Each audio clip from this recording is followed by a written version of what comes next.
ये एक सच्ची घटना पर आधारित फिल्म है। एक ऐसा खौफनाक साइको किलर जिसने 113 से भी ज्यादा मासूम लड़कियों और बच्चों को बेरहमी से मार दिया। लेकिन हैरानी की बात ये थी कि इतने खून करने के बाद भी पुलिस उसे पकड़ने में नाकाम रहे। आखिर वो ऐसा क्या करता था जिस वजह से वो पुलिस की नजरों में भी नहीं आया। कहानी की शुरुआत में हमें एक शैतानी ट्रक को दिखाया जाता है जो सुबह होते ही एक वीरान सी जगह से शहर की तरफ निकल जाता है और शहर में पहुंचते ही उसका रफ्तार थोड़ा धीमा हो जाता है। वहीं हम एक अकेले बच्चे को देखते हैं जो स्कूल के लिए जा रहा था। वो साइको उस बच्चे को उठा नहीं वाला था, लेकिन तभी वहाँ पर एक और बच्चा आ जाता है तो वो वहाँ से आगे निकल जाता है। वहीं एक जगह पर काफी सारे बच्चे खेल रहे थे। वो उधर से होकर ही गुजरता है, लेकिन उसे कोई भी अकेला नहीं मिलता तो वो शैतानी ट्रक आगे बढ़ जाता है। वहीं हम मार्टिन नाम के एक लड़के को देखते हैं जो घर के बाहर झूला झूल रहा था। उसकी माँ एक डॉक्टर से उसके बारे में ही बात कर रही थी। मार्टिन को एक रेयर कंडीशन है जिसमें उसे कोई भी दर्द या फिर फीलिंग्स बिल्कुल भी महसूस नहीं होता, और वो उसे बता रही थी अगर गलती से उसका हाथ कट जाए तो उसे दर्द नहीं होगा। और हम देखते हैं वो शैतानी ट्रक उसी घर के पास आ जाता है। वहीं उसकी मॉम उस डॉक्टर के साथ मार्टिन के हालत के बारे में ही बात कर रही थी, लेकिन उसे नहीं पता वो जिसका इतना ख्याल रखती है आज के बाद वो अपने बेटे को फिर कभी देख नहीं पाएगी। वही मासूम मार्टिन के पास वही साइको आता है और वो उसे कहता है कि उसने अपने भांजे के लिए एक मोटरसाइकिल खरीदा था, लेकिन उसे वो कलर पसंद नहीं आया। वो मोटरसाइकिल उसके कार में है, अगर वो चाहे तो उसे देख सकता है और अगर उसे वो कलर पसंद आता है तो वो उसे अपने पास रख भी सकता है। मार्टिन काफी मासूम था, वो उसके बात में आसानी से फंस जाता है। उसके बाद उसकी मॉम जैसे ही विंडो से देखती है ये क्या मार्टिन वहाँ पर नहीं है, वो तुरंत बाहर निकल के उसे ढूंढने लगती है, लेकिन तब तक काफी देर हो चुका था। वही हम उस वीरान सी जगह पर मौजूद उस घर को देखते हैं। उसके अंदर पहले से एक लड़की को उस साइको ने बांध दिया था और वो मार्टिन को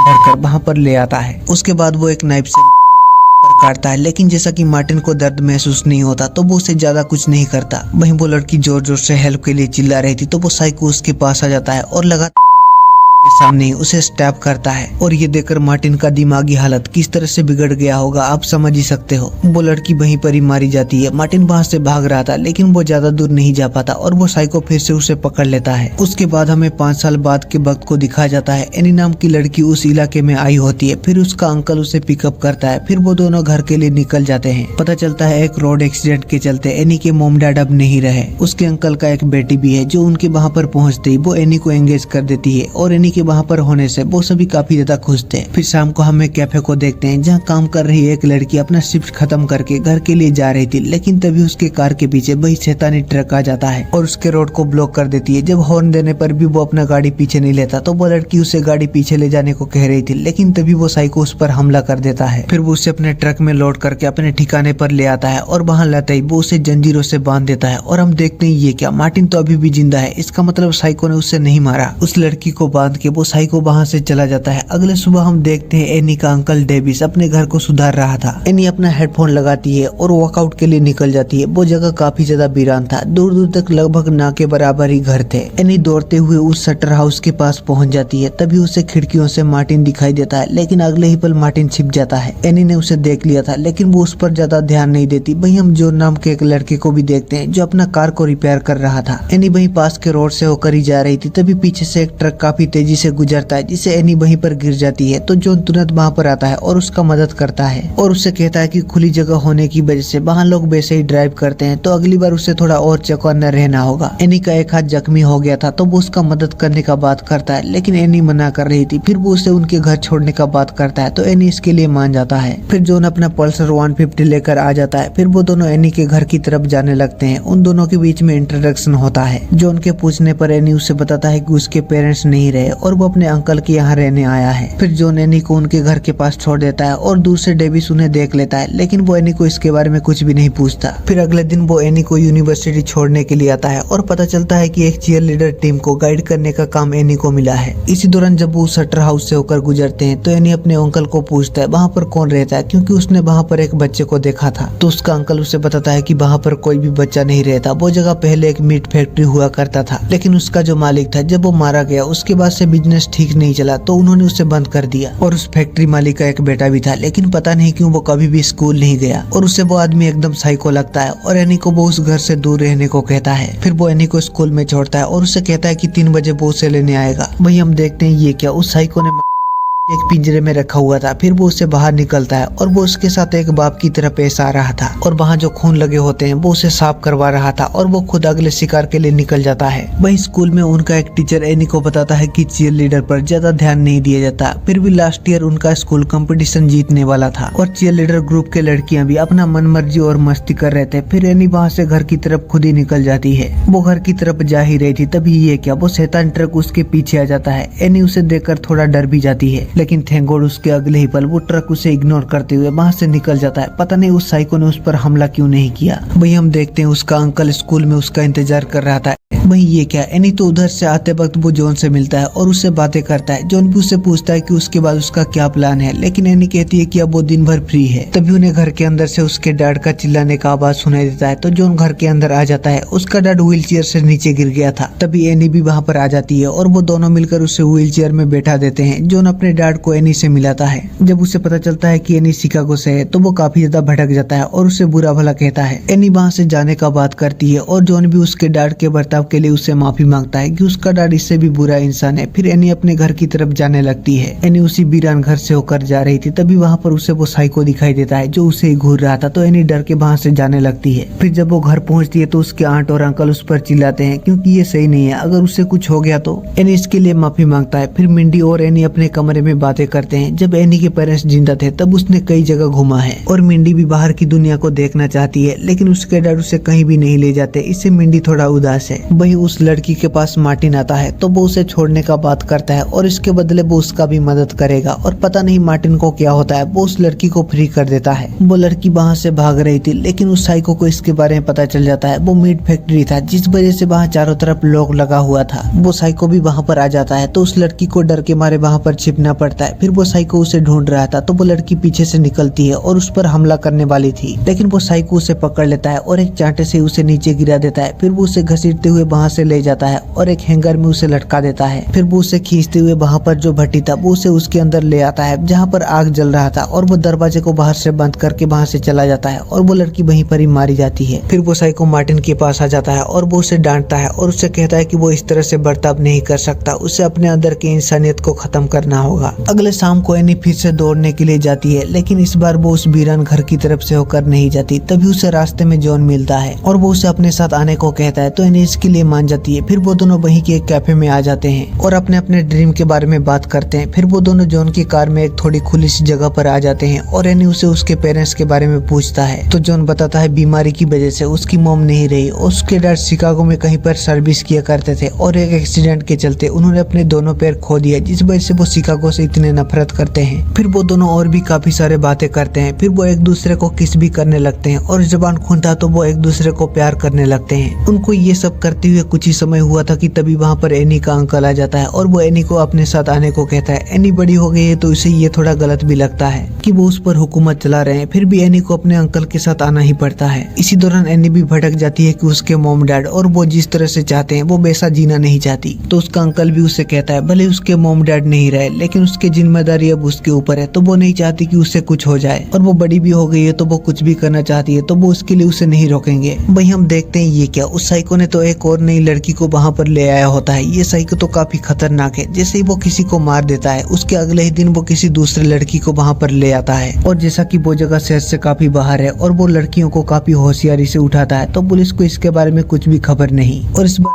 को उस लड़की को मारने को कह रहा था, लेकिन मार्टिन डर जाता है तो वो उसके पैरों को उसे पकड़ने को कहता है। मार्टिन ऐसा ही करता है। फिर वो साइको लगातार चाकू से उस पर स्टैब करके उस लड़की को वहीं मार देता है। अगले सुबह को हम देखते हैं एनी तो शिकागो जाना चाहती थी, लेकिन उसकी आंट उसे समझा रही थी कि उसका अंकल तो बस उसका भला चाहते हैं और वो जॉन के बारे में भी बात करते हैं। वो काफी पहले से उसे देखते आ रहे हैं, उसके लाइफ में काफी प्रॉब्लम है तो वो उसके साथ अपना जिंदगी नहीं बिता सकती। एनी भी कह रही थी इसमें उसका कोई गलती नहीं, उसके मॉम के जाने के बाद भी वो अपने डैड का कितना ख्याल रख रहा है। और यहाँ बातों ही बातों में उसकी आंट उसे बताती है कि उसकी मॉम बीमार नहीं थी, उसने सुसाइड किया था। ये जानकर एनी को थोड़ा झटका लगता है, जॉन उसे झूठ क्यों बोल रहा है और वो जाने से पहले उसके साथ बात क्लियर करना चाहती थी। फिर वो जॉन के पास आ जाती है और पहले तो वो रात को जो कुछ भी हुआ इसके लिए वो उससे माफी मांगता है और अतीत में उनके साथ जो कुछ भी हुआ जॉन को उसे छिपाना नहीं चाहिए। तभी वहाँ पर उसका डैड आ जाता है और वो एनी को बुरा भला कहने लगता है कि उसे उनके बारे में कुछ नहीं पता और उसकी मॉम एक छिनार लड़की थी। जॉन अपने डैड को रोकने की कोशिश करता है लेकिन लेकिन उसका डैड का मुंह हमेशा गुस्से में खुला रहता है। एनी निराश होकर वहाँ से जाने लगती है। जॉन उसे रोकने की कोशिश करता है लेकिन एनी उसका बिल्कुल भी नहीं सुनता। उसके बाद जॉन और उसके डैड के बीच में भी झगड़ा हो जाता है क्योंकि उसका डैड हमेशा ऐसा ही करता है और उसका डैड जॉन को वहाँ से चले जाने को कहता है। फिर जब एनी घर के लिए जा रही थी तभी उसे फिर से उस वीरान मीट फैक्ट्री में मार्टिन दिखाई देता है और वो उसे देखकर छिप रहा था। तो वो उसके बारे में जानने के लिए उधर ही जा रही थी। तभी वो देखती है वो साइको वहाँ से जा रहा था तो वो छिप जाती है। उसके जाने के बाद वो उस मीट फैक्ट्री के अंदर आ जाती है। वो मार्टिन को देखता है और वो जानना चाहता था वो यहाँ पर क्या कर रहा है और क्या वो ठीक है, लेकिन मार्टिन उसे देखते ही छिप रहा था। एनी ऐसे ही कई समय तक उसका पीछा करती है। तभी वहाँ पर उसे एक किताब मिलता है जो कि उस साइको का था।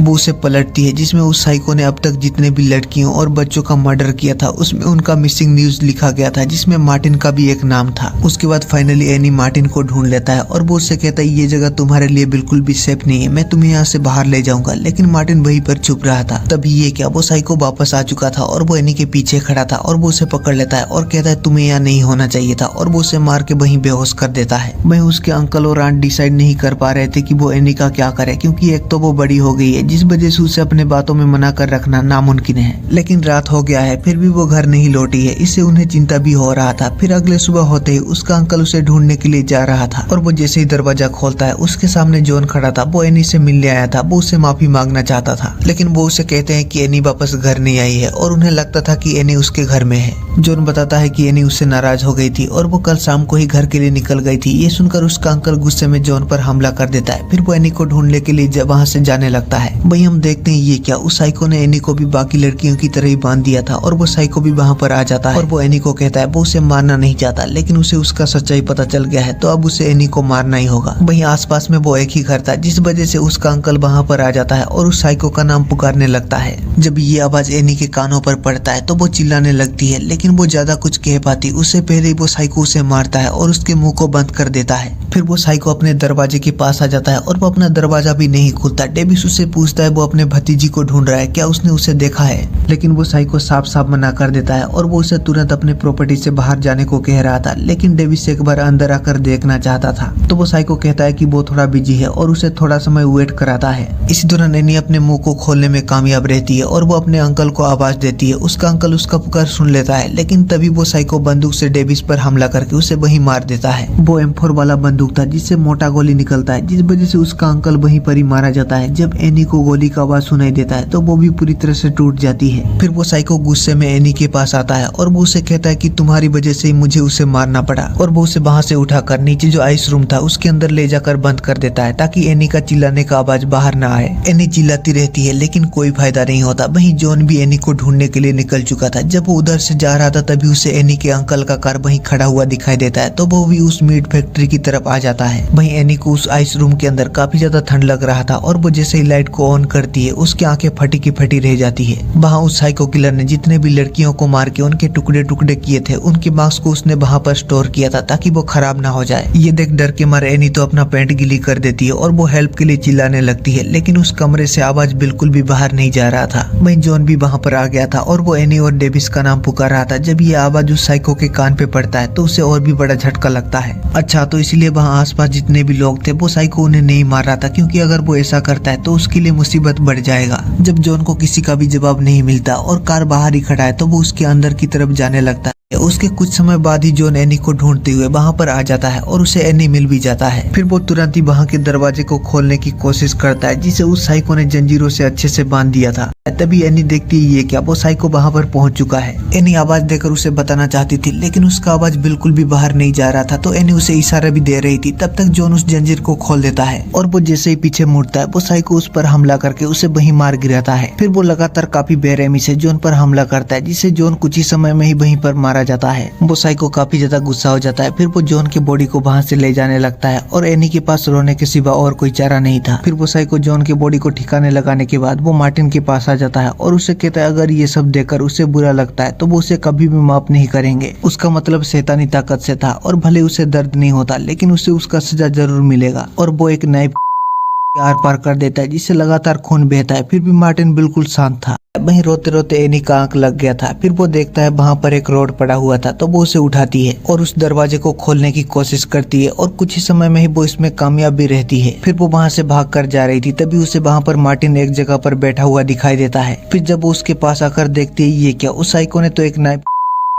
पार कर दिया था। तो वो उस नाइफ को निकालती है और एक कपड़े से उसके हाथ को बांध देती है और वो उसे वहाँ से ले जाने लगती है। वहीं उसकी आंट और मिंडी अपने डैड का इंतजार कर रहे थे, क्योंकि वो सुबह को गया था और अब तक शाम हो चुका है। वहीं हम देखते हैं ये क्या, वो साइको तो डेविस के कार के साथ ही उधर ही बढ़ रहा है। फिर जब उनका डोर नॉक होता है तो उसकी मॉम को लगता है कि ये डेविस है और वो जैसे ही दरवाजे को खोलती है ये क्या, वो साइको उस पर तुरंत ही हमला कर देता है और दोनों के बीच में लड़ाई शुरू हो जाता है। मिंडी की मॉम दिल से काफी स्ट्रॉन्ग थी, वो उसे फाइट बैक करती है, लेकिन एक साइको के सामने एक लड़की कितनी ही देर टिक पाती। वो मिंडी को वहाँ से जाने को कह रही थी, तो मिंडी खुद को अपने कमरे में बंद कर लेती है। तभी वहाँ पर जो नाइफ गिरा हुआ था वो साइको उसे उठा लेता है और उसके मॉम के सीने के आर पार कर देता है। वहीं एनी मार्टिन को लेकर वहाँ पास ही पहुंच चुका था। उसके बाद वो साइको डेविस के डेड बॉडी को उसके वाइफ के पास ले आता है और उसकी वाइफ भी उसे देखता है। फिर वो साइको वहाँ के माहौल को इस तरह से सेट कर देता है ताकि लगे कि उन दोनों वाइफ और हस्बैंड ने एक दूसरे पर हमला किया था। फिर वो घर में आग लगा देता है और मिंडी को मारने के लिए ऊपर की तरफ जाने लगता है। तब तक वहाँ पर एनी भी मार्टिन को लेकर पहुंच चुकी थी। फिर जब वो घर के अंदर आती है तो वो अपने अंकल और आंट को उस हाल में देखती है। उसकी आंट उसे मिंडी को किसी भी कीमत पर बचाने को कहता है, तो एनी नाइफ को उठाकर ऊपर की तरफ जाने लगती है। वहीं तब तक उस साइको ने दरवाजा तोड़ दिया था और उसने मिंडी को ऊपर उठा लिया था। तब तक एनी वहाँ पर पहुंच जाती है और वो पीछे से उस साइको पर लगातार नाइफ से स्टैब करती है। फिर वो साइको लड़खड़ाते हुए वहाँ से जाने लगता है और एनी मिंडी को संभालती है। अरे यही गलती कर देते हैं लोग, अगर किसी ने आपके किसी करीबी को मारा है और वो ऊपर से साइको है और किसी और को भी मारना चाहता है तो उसे मार देना चाहिए। लेकिन ये क्या, एनी आकर पुलिस को फोन कर रही थी कि अब पागल लड़की है। तभी वहाँ पर उसे मार्टिन कहीं भी दिखाई नहीं देता, तो वो वहीं के खून से रंगे एक दरवाजे को खोलती है। तभी कोई नाइफ से उस पर हमला कर देता है और शॉकिंगली ये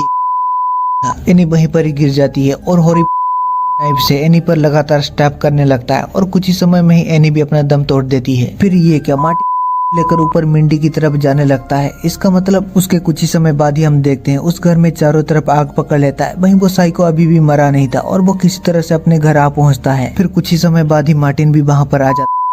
कुल्हाड़ी से उस साइको पर हमला करके उसे वहीं गिरा देता है। लेकिन वो साइको खुश था, क्योंकि उसे पता था अब उसका जगह मार्टिन लेगा।